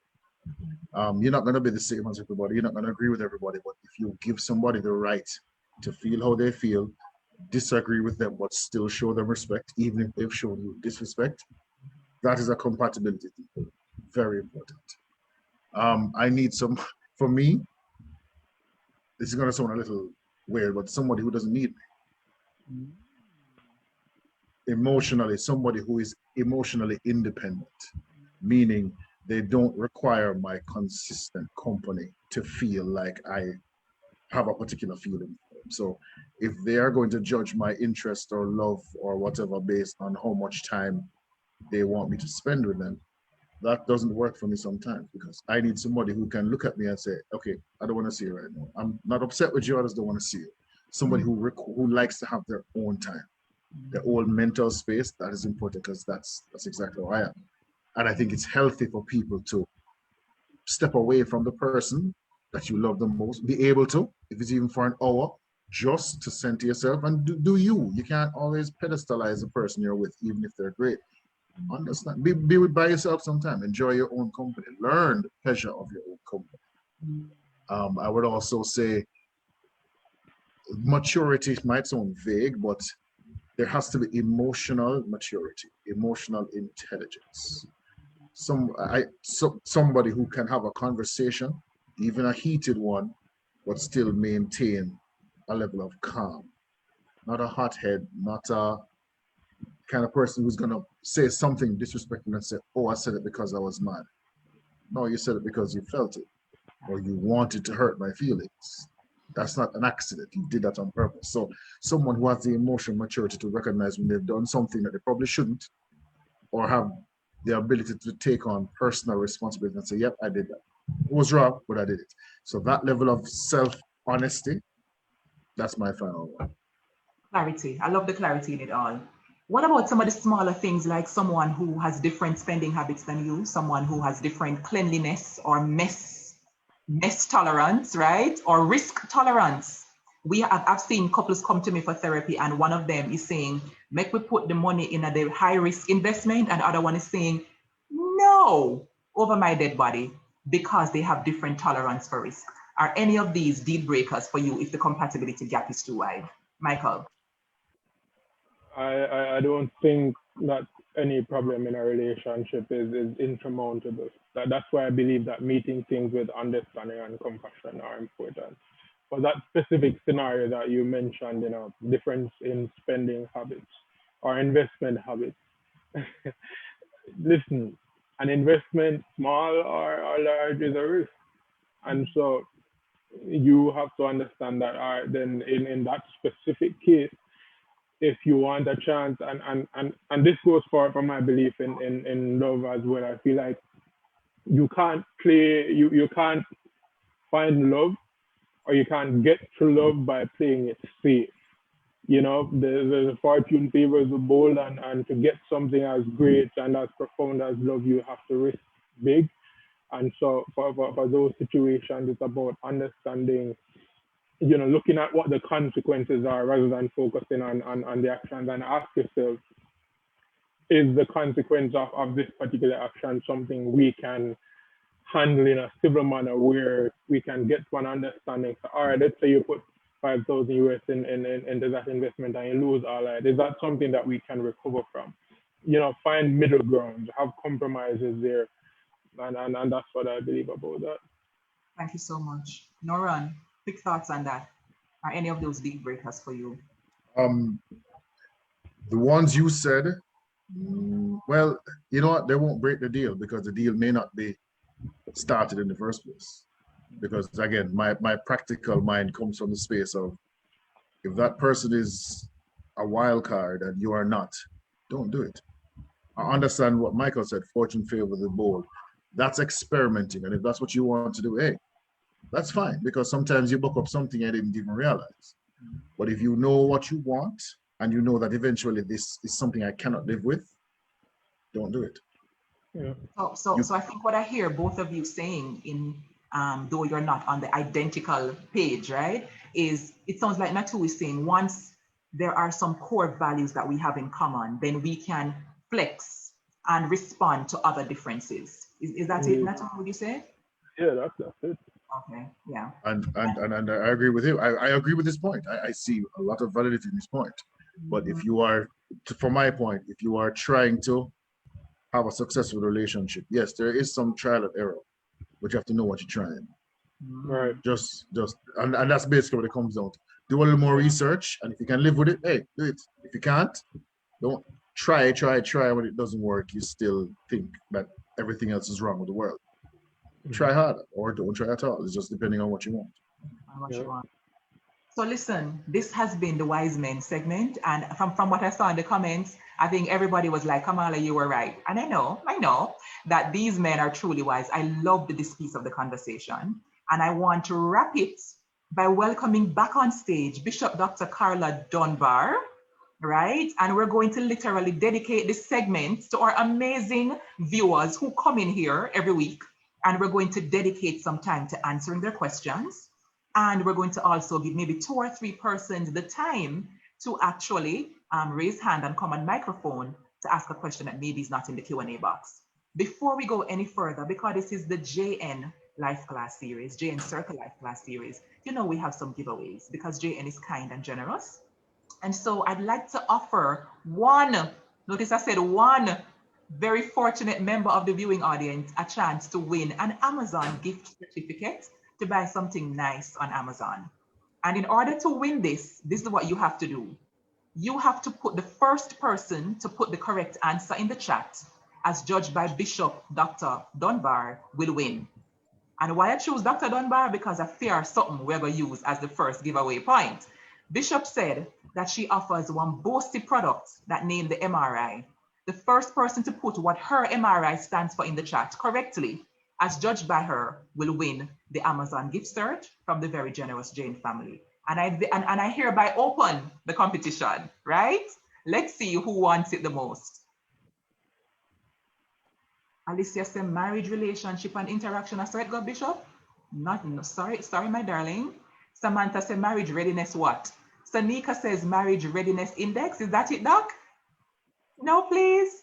Marriage relationship intelligence. Is that it? Is that it, Doc? Married relational interaction. Marriage, relationship intimacy, marriage risk intelligence. I'm not seeing it. Bishop, you're muted. Marriage relationship indicator, was that it? No, I saw Shani, somebody, marriage readiness intelligence. All right, so let's find, team, please help us find the first person who said what Doc just said, right? Marriage readiness intelligence. Marriage readiness intelligence, which I love. I absolutely love that concept. So whomever that person is, we will announce it shortly in the chat. Our fabulous team will announce it. And then we're going to be asking you to take note of the contact info for the team so you can send your information so you can collect it. All right? So I'm waiting on Celia and the team to tell us who the person is. In the meantime, though, Bishop, because you were off screen and I saw you commenting, any thoughts to the segment 2 before we get into answering the questions of our viewing audience? Let me just say off the bat, great conversation. I love when men can talk and express themselves, especially in a Caribbean context where men have been socialized to think that less is more, and if you talk less, you're macho. I really love the fact that these men were very expressive and them could talk, you know, and talk about what they want in a relationship. My understanding, though, from my professional perspective, is that they're speaking some of the things are from a male perspective. Men are more logical and factual.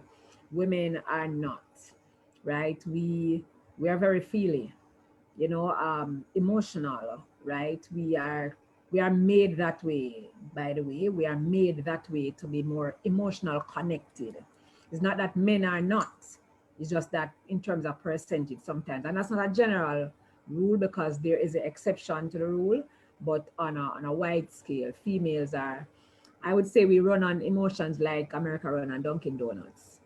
You know, so we feel everything, and I feel this when I feel, and so men need to understand that.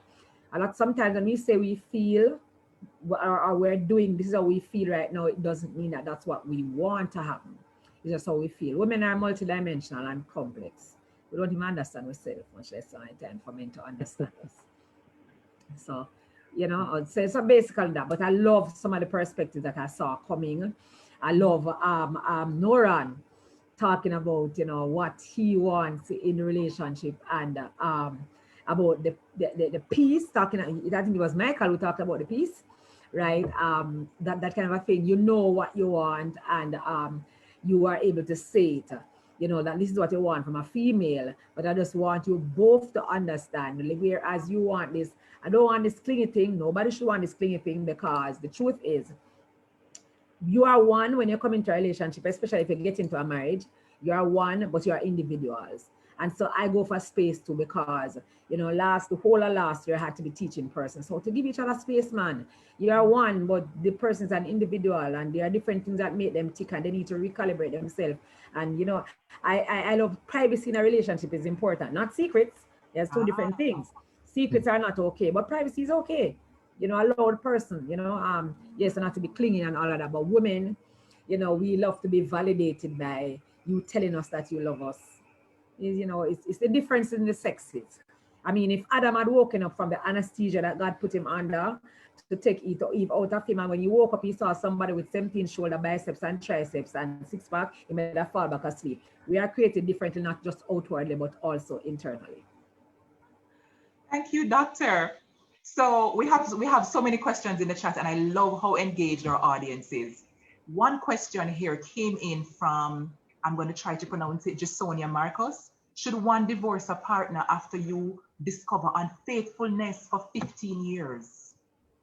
I want to dedicate some time to really answering these questions. So let me start off with Bishop, Doctor, because this one sounds very high level. Should one divorce after discovering unfaithfulness for 15 years? The 15 years of consistent unfaithfulness, or was it 15 years ago? I'm assuming it's 15 years of, I really don't know. I'll be assuming. Because, yeah, because there's a difference, you understand? So if it is consistently 15 years, then you have whole grounds for divorce. I don't like divorce, you know, right? But there's a place for it. And I believe that if a person is consistently cheating, I don't think you should run for divorce. I'm a reconciliation counselor, so I'm going to try to fix a relationship first when you come to me. But I'm going to look at the dynamics too. I'm going to look at, you know, you need to know why is it that this has been going on. Perhaps it was something that never fixed, you know, and so it continued. Not that you're blaming somebody, because everybody must take responsibility for their actions, right? But you want to look at that. So I want to look at different dynamics. If it is that person cheated 15 years ago, because I had a couple who the cheating one went on 33 years ago and never happened again. But then they have a problem because the lady felt like she was robbed of some of her time and her years, right? So I would have to look at those dynamics different, but you do have grounds. Consistently for 15 years, that is what me have. Any of the wise men want to chime in here? You can just volunteer or not. Michael, what do you want to say? I feel like marriage is over my head right now. You know, those kind of relationships. That's I will say, if you can't get over it, you never will get over it. If you haven't gotten over it yet, meaning if it's not still a sore point to the point where you bring it up constantly, or it affects how you show respect or show any kind of empathy, sympathy to your partner, that's not going to change, because you will never not remember that happened. I think you should go, because if you decide to try and, you know what, I'm going to be true to my vows and I'm going to stick to it, that's very good. Realistically, can you stick to it? Ask yourself that question, because we might say forgive and forget, but we never forget. She will never forget 15 years of being cheated on. And if you not forgetting still is a sore point to the point where you can't even look at the person, or every time the person leaves the house, you are now, I wonder where I'm going, I wonder where I'm going. That kind of mental stress, you don't need it. And you know, Kamala, as Noran is saying that, the fact of the matter is that sometimes people need help to get past some things. By the way, we never get over anything. We are women, our brain is like elephant and computers, they want to get over it. But we can get past it. I thought you were going to say us as humanity, not just women alone. No, women, we don't let go anything. These men can tell you that, right? We can regurgitate a whole heap. But I find that a lot of the regurgitation takes place when the issue has never been resolved properly. You understand? Satisfactory to the woman, it has not been resolved. A lot of men believe that we, you know, to not let us know what's happening is the best thing, because men are protectors. You are your divine protectors. And so you'll protect us from even the truth, because you think that it's going to hurt us to know the truth. We don't know, don't hurt you. But the truth is that women thrive on awareness. We are going to get miserable. We're going to cuss about the situation, but eventually we're going to come back, because we're natural nurturers. You understand? So we thrive on awareness. So we can heal better from an infidelity if we know some things about it. Because remember, a woman gets her self-esteem from her relationship, which I heard, I think it was Noran talking about, I don't need you to need me. But we do get our self-esteem from what is happening in the relationship. Remember that we are natural nurturers. You are not. God had to command you to love us. We were never told anywhere in the Bible to love you. We were told to respect you, because that's something that you need as men. You are figures of authority. And so you need respect. It's something that you need, right? When we feel loved, we feel respected. When you feel respected, you feel loved. And so there's the differences in how we function as male and female. You understand? So again, it depends on what's happening. That's why I wrote in the chat that all of these arguments are good from a male perspective. Neither need a little female slant to it, because we function differently based on our sexes. I have another question. Genevieve Jackson says, how long should you date for realistically? Because it takes a long time to know someone. And I think that we need to talk about this in a real life, right? What should dating look like, especially if you want a long-term something to come out of it? Is there a timeline, Dr. Dunbar? Have you seen some people married after 12 weeks and them going strong for 35 years? Do you think after 2 months it's too short? Nattoo are coming next to you, so don't hide away, and Noran are coming to you too. So the question is, quickly, because we have so many more to get through, do you think there is a time gap, or should there be a focus, a prioritizing on what we're doing? And then also, let me leave it there for now. Bishop. Time can be relative, because it is what you find out within the time. I don't think people should rush into relationship like I talk about this through the two strangers in the house. I think you should know some important stuff. But first of all, you need to know what you're looking for. So if you know what you're looking for, you'll know when you have found it. You understand? And then you can progress from there. So, but I don't think that in terms of a time, it's relative. It is based on what you find out, based on what you are looking for. Got it. All right. Nattoo. For me, it's about, you know, choosing your partner in a relationship. So I don't necessarily believe that there's a time constraint, but what I'm a fervent believer in is you don't find the right partner, you choose the right partner. You don't find someone to settle down with, you choose them. So it's about who you have an interest in choosing day by day. I shared, you know, from my relationships, for however long they went on or are going on, it's a choice I make every day. So I get up and I choose to be in this relationship every day, and I'm intentional about it. So I don't tell my partner that, yo, that this is a running contract. No, yo, we renew this every single day. And so there's not really a time thing to it for me.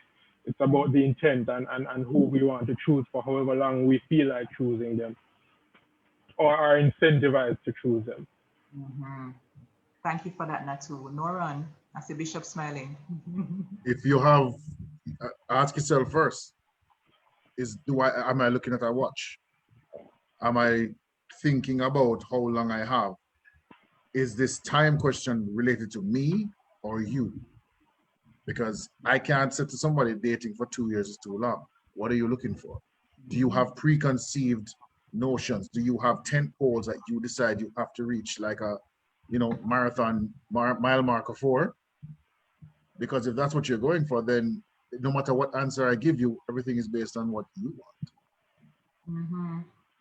So pretty much you're saying, be clear on who you are, what you're looking for. As clear as you can be. And I don't want people to think that being clear or knowing yourself is simple. It's not. It's very difficult. And it's a process. But as much as you can, decide what you want before you go look. Because I might think 2 years is fine because we're still together having a good time for 2 years. You might think 2 years is way too long because what am I doing? Am I wasting my time? Why haven't we gone to step 3, step 4 yet? So you already have your preconceived determinants in your head. So no matter what I answer you, it's not going to work for you because I'm not measuring up to I'm not measuring myself by your ruler. And you're not happy about that. So don't ask the rhetorical question because it is a rhetorical question. When I'm counseling couples, when I'm talking to persons who are in dating or not yet, I said to them, I call there are 3 levels that I do the courtship thing on. The first level, you can know of each other for however long you want, or 10 years. You can be talking, getting to know you platonically. But when the affection, when the feelings change and you decide that we're taking it to a different level, then you're now getting into that time, getting to know each other more and know about goals and all of those things. And yeah, but I feel that when you get engaged to a person, that's where I put the time on it. Because I don't want nobody putting a ring on my finger like engaging me for 3 years. That don't make no sense to me. Gentlemen, what are your thoughts on the long-term engagements? Are you averse? What are you let me hear? Let me not even preempt any one of you. Go ahead, Noran. Wow, really? You just jump off. You just jump off. Okay. Long-term engagements. I don't get that. I understand why people stretch to it because, as Michael said earlier, it's almost like wait and see. But if you're gonna wait and see, then what to do? Again, so, if you're gonna wait and see what? If you're gonna wait and see, why bother? But the long-term thing to see if this is really what you want, I understand the efficacy of it. I understand why they're doing it because people change over time and maybe you want to see the real person and you figure it's going to take 3 years as opposed to 8 months to see the real person. So you did a long engagement. But marriage is a serious thing to me. I'm a divorcee, but marriage is still something I regard as a serious thing. So if you're going to propose 2 years later, no matter propose then. Just have the relationship. And I realize that a lot of women, I'm not going to broad brush, but there are some women who have a 5-year marker. On day of year 5, where is this going? On the day, where it's going, and then you're saying to them, women, is this true? Speak up in the chat. it's what do you mean where we're going? This don't make any sense anymore.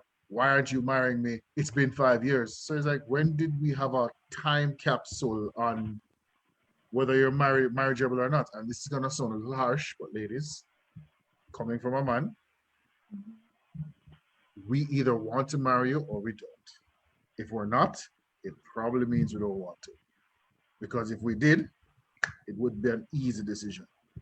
Very easy decision. It sounds a little Nattoo. dystopian, but human beings do what they want to do. If they're not doing it, there's probably a good chance they actually don't want to, and they're probably waiting on the situation to make the decision for them. But if no, really, suppose, hold on there. Hold on. Order in the class. Hold on. Noran, suppose it's the man who is like not edging towards marriage, and the woman is like, hello, sir, this July 25 at time now.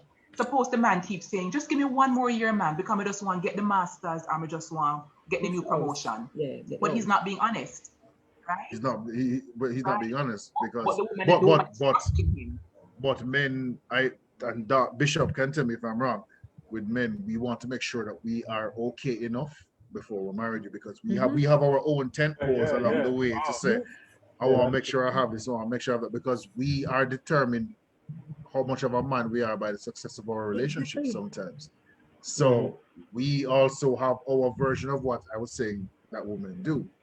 So we both do it. But if you're going to use that marriage stretch out to see if she really, really loves me, that's a bad thing, because you are probably missing those red signs that are there. If you have to resort to watching it and testing to see if it's stretched, then there's probably something that wasn't working. You haven't accepted it. But something I'd like to, and then you go to Doc. Come through, Nattoo. No, so have you guys, are you guys familiar with Lord of the Rings? There's a ring, when they put it on, they completely change. And I feel like men are waiting on that. So sometimes during the engagement, and you put on the ring and you're waiting for the time bomb to go off, because they say, I know it's coming.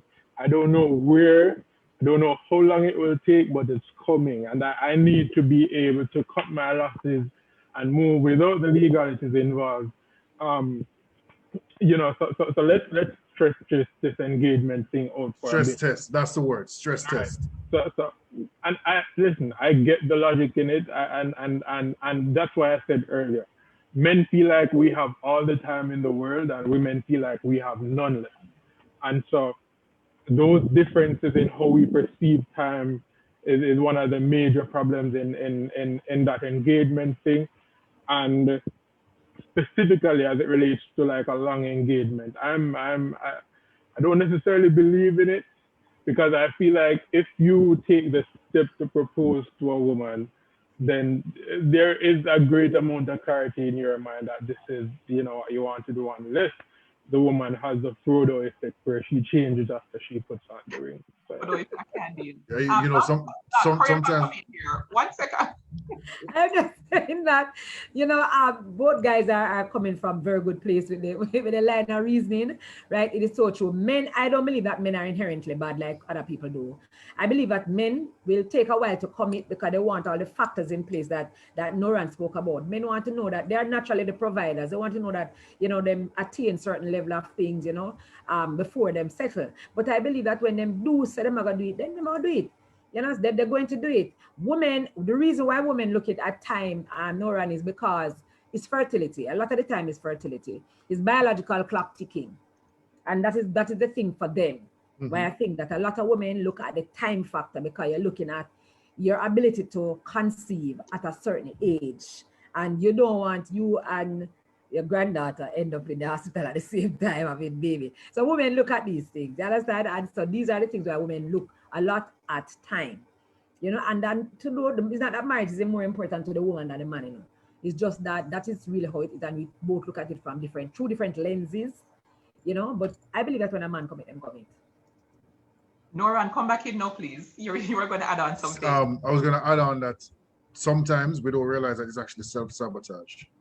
That same stress test and letting it go, mm-hmm. it's a form of self-sabotage that we probably aren't even picking up, because as Michael said, you're waiting on the other shoe to drop, but it hasn't dropped yet. So you spend more energy waiting on the shoe to drop versus dealing with the shoe when it drops.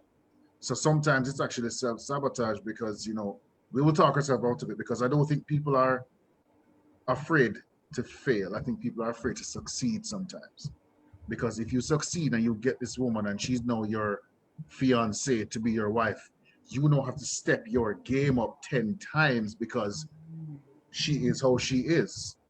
But if you stretch it out and she get vexed and she decide, you know what, wasting my time, I'm out, then we get the out. And sometimes it's the same for the woman. It's a way of, I show you that I'm committed because we're engaged, but really and truly, if it mash up tomorrow, I won't be as mad as you might think or as depressed as you might think. So we have a self-sabotage, but you know, sometimes that we need to be careful. I think it's very possible. Two things I want to say here. One is that is why it's important for each partner to have their own values roadmap and what their non-negotiables are, what is crucial to me. And I love what Nattoo said about engaging differences with understanding. That's also important, but sometimes you always have to enter every negotiation understanding what is my cutoff point, what is not okay for me. So I'm going to invite everybody who came to live class tonight. If you haven't done it yet, do an activity, do a little journaling to have an idea of what your non-negotiables are in a relationship space, in a compatibility space, so you can know when the space does not look like that anymore. And the second point I want to make here is that Bishop Dr. Dunbar, when I looked at your list of services that you offer, I was happy to see post-marital counseling, because many people in preparing for marriage show up for the 12-step program, the 12 sessions, and then sometime after month 3, when the merging of the two lives become very unsexy, people start to fall apart and start to feel guilty about why isn't this sexy anymore? Why isn't this feeling like a honeymoon anymore? So I want to encourage and normalize in this conversation the fact that what I call maintenance counseling is also important. Right. I actually advocate for, as a matter of fact, when I marry a couple, they have to check in after 3 months after the wedding. They have to check in with me. You know, I have my office call them, just like a doctor will call you. It's time to come in for a check. We do a marriage assessment. We test the temperature. We see where you are, because it is one of the courses I teach in the gym is an M&M. It's not chocolate, but it's just as sweet. It's marriage maintenance. Listen, look here, Dr. Dunbar, where did I get it from? She said M&M. It's not M&M, but it's just as sweet. I love it. It's not chocolate, just as sweet. It's M&M. It's marriage maintenance. Everything in life needs maintenance. You understand? Car need maintenance, house need maintenance, marriage need maintenance. You have to maintain the marriage. Absolutely. You know, so I advocate for that, and I recommend that to couples. You must check in. So you have premarital, you have postmarital, you have even before premarital. Just do an assessment to see, do I want to be married? Do I want to get into all of that I've seen? And so you can make a qualitative decision. I saw somebody on the tail chat say, marry yourself first before you marry anybody else. I believe it's true. If 50% single people get married, then that's a hospital. That's 2 patients. Be 100% single before you offer yourself for marriage. Well then, Doctor, I know that you have a book. More than and one. I know that the title of the book is very delicious, right? And more I than get the sense that you want to gift us with a copy of this delicious book. Oh, this one, the subscription. Oh, yes. Yes. So Yeah, I don't know if you have a question in mind. Most definitely. Subscription. Yes. So I'm going to give you 2 minutes. No, you ask a question. You ask a question. I must ask a question. Yeah, you ask a question. Yeah, and then you put me on the spot. All right, I still ask it. So we have 2 more giveaways before live class is over. Before we get there, though, there is a question in the chat about love languages and what do love languages have to do with compatibility. What are your thoughts about this? Since you're on the floor already. All right, so the love language is not about compatibility. It's understanding what I call motivational need of your partner, so that you can meet that need, because we have probably the same sets of needs, but they come in different orders of priority. So what men need at the head in a number 1 slot is not what the woman needs, right? So for instance, respect is a big thing on a man's list, and our sex is a big thing on a man's list. It is a big thing on a woman's list, but it might come in the second half of the 10, if there's a 10 thing. You understand? So it's really, the love language is really understanding what what motivates your partner, and then for you to do that thing. So there's the acts of service. So some persons like acts of service of the word, as opposed to words of affirmation. You understand, as opposed to touch, as opposed to whatever those love languages are that Gary Chapman, right? About, it's really about knowing and understanding your partner so that you're better able to meet the need. Absolutely. Yeah. Nattoo? Yeah, and I think that that's important because, sometimes we are in relationships where, the person genuinely loves us, but they don't love us the way that we want to be loved. And a lot of relationships have that problem. And just to simplify it, love language. You speak Spanish and somebody else speaks English, you're going to have a hard time communicating. That's basically what it comes down to. So learn a little Spanish, and that's how you bridge that gap. That's how you find understanding, and that's what it's about. Creating a space for understanding in the relationship, that you can feel satisfied and fulfilled in that space of your own thinking. Absolutely. I have one final question for you all, because we have giveaways and we have goodbyes and we have Wally for niceness leave before class done, right? My final question is, how do we know when a compatibility gap might be too wide to be bridged by love? Because the old time song that says sometimes love just ain't enough. And I actually believe that it takes effort, it takes other things, right? It takes willingness, it takes things that sometimes people don't have to give. How do we know when perhaps this difference between us, or these differences between us, love can do the work of bridging the gap between them? Something goes on, Dr. Dunbar? And if so, how do we know? I think it was Michael I heard talk about the choosing to love somebody. Yes. And the whole matter of the fact that there can be the unconditional aspect of love, because when it's conditional, then you have a problem, because today you're up and tomorrow you're down, kind of thing. So yeah, you can know, of course, that if it's not going to work out, I mean, when there's this constant, incessant argument, like a dripping pipe, like it's just getting to it, you're always at loggerheads about things and there can be no common ground, please, then you really need to assess whether or not really and truly you need to stay in this relationship. I heard it earlier, peace of mind is really important. It's an important thing.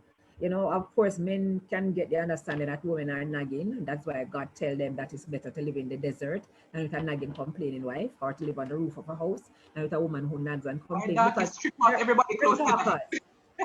Well, it's the word of God. We're talkers, and we can go on and on about something. So God, Solomon forewarned the men that, don't stay around a woman who does that all the time. Something wrong with her. And I tell women, something wrong with you for true. You understand? Because you can't be all about that. So yes, when the arguments are too incessant and they're not finishing, and it's this, or everything is a problem, then you probably need to revisit whether or not this is really meant to be. Got it. Thank you for that.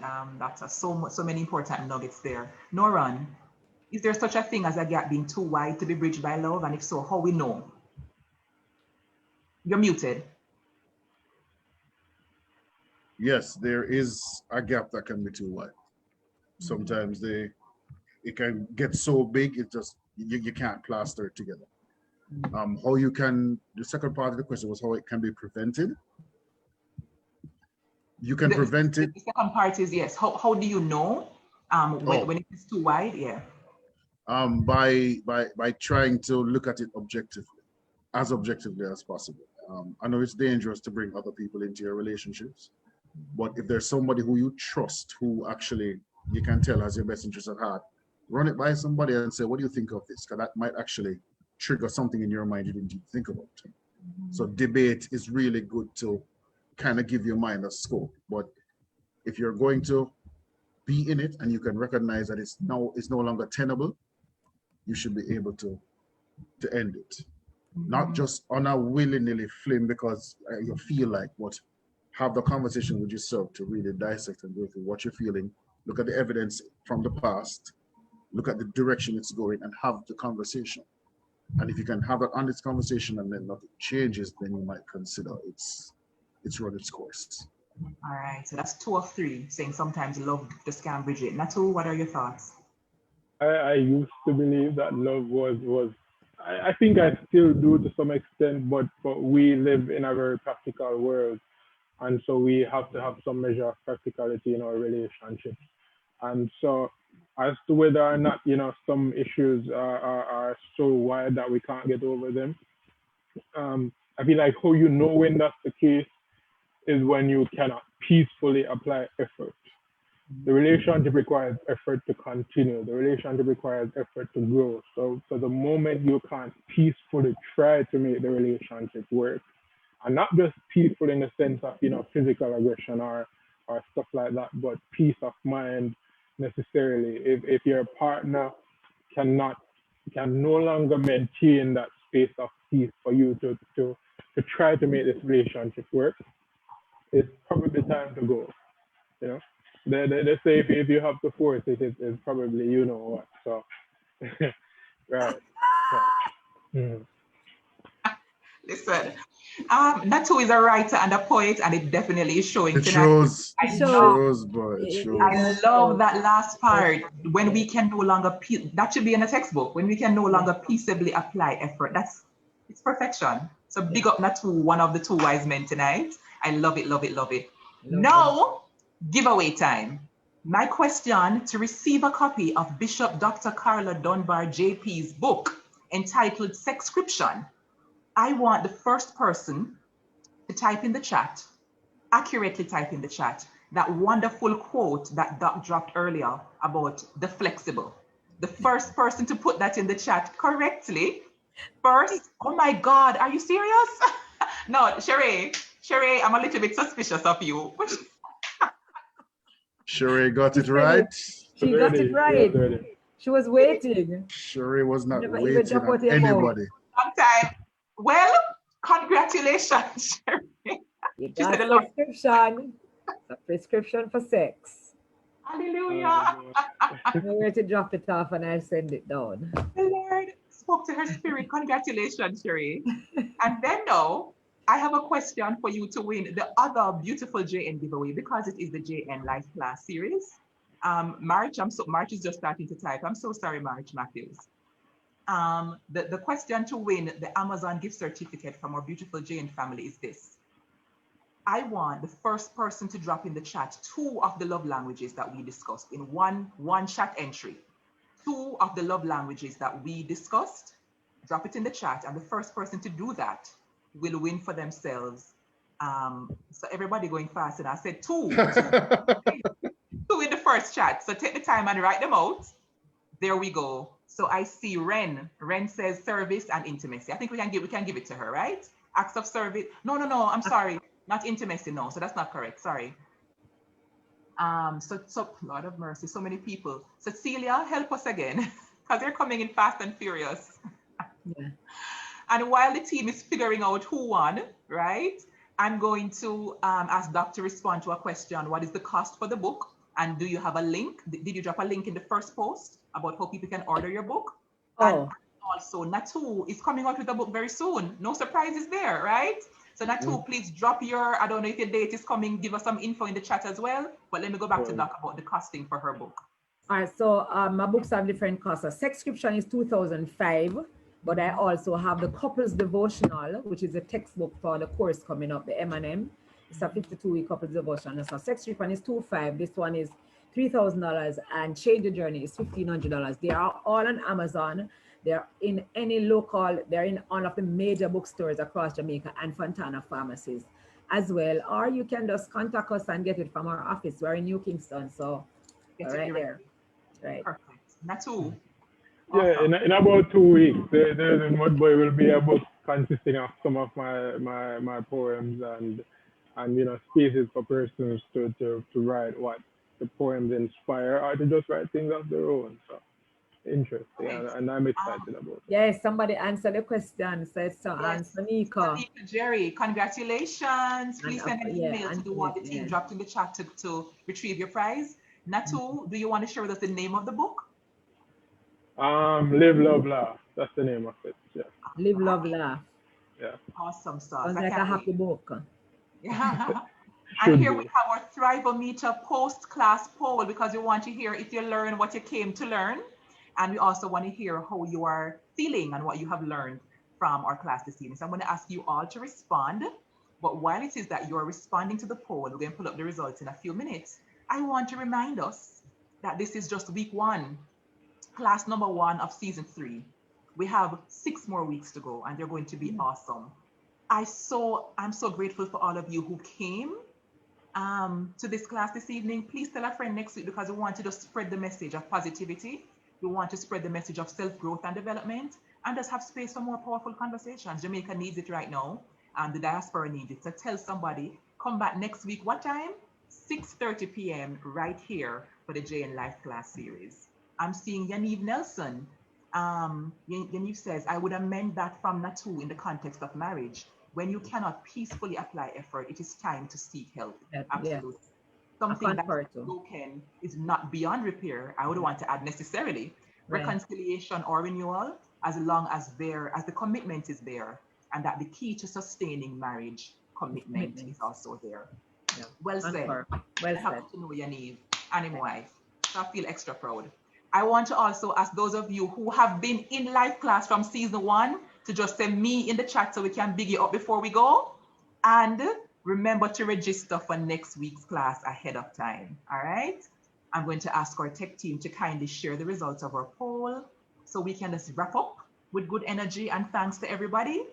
Marsha has been here from season 1. Yes, she has. Big up Marsha Denny all the way. Wow, that's a lot of people. I love it. Yeah. Yes, these are the original life class people. All right. Michael, there's an unanswered question that you didn't answer. So somebody said, please, Michael, answer my question. Oh, let me. Question. What was it?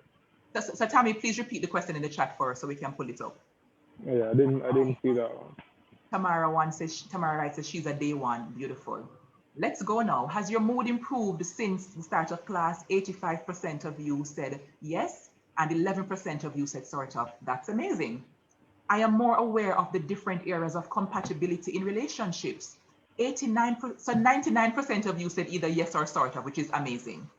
The feedback from the panelists made me realize that love is not the only factor influencing our relationship outcomes. And 99% of you said either yes or sort of. I have better awareness of how to discuss and manage compatibility issues in my relationship. 97% of you said either yes or sort of. That's a win. And I got what I expected from this class. 98% of you said either totally or mostly. And that, to me, is reason for commending Michael Nattoo, Bishop Dr. Carla, Dunbar, JP, author, Wally Things Extraordinaire, and the amazing, cool-voiced Noran Price. So let us put our hands together by raising our hands to just big up our amazing panelists. They did exceptionally tonight. I'm so grateful. Welcome to all the first-time people. Thank you, everybody, for coming. We love you all. And next week, Wednesday, come back at 6:30 for more good, juicy, delicious content. We're going to be right here holding space. Big up the JN group. Can we all just put some blue and yellow hearts in the chat to just thank JN for creating this space for us for 3 seasons now? We thank you, thank you, thank you, thank you so much. Until next week, much love. Be well, take care of your good selves, and see you all soon. Bye, everybody. Thanks, Doc. Thanks, Michael. Listen, guys. It was very nice. I enjoyed it. All right, everybody, be well and take care.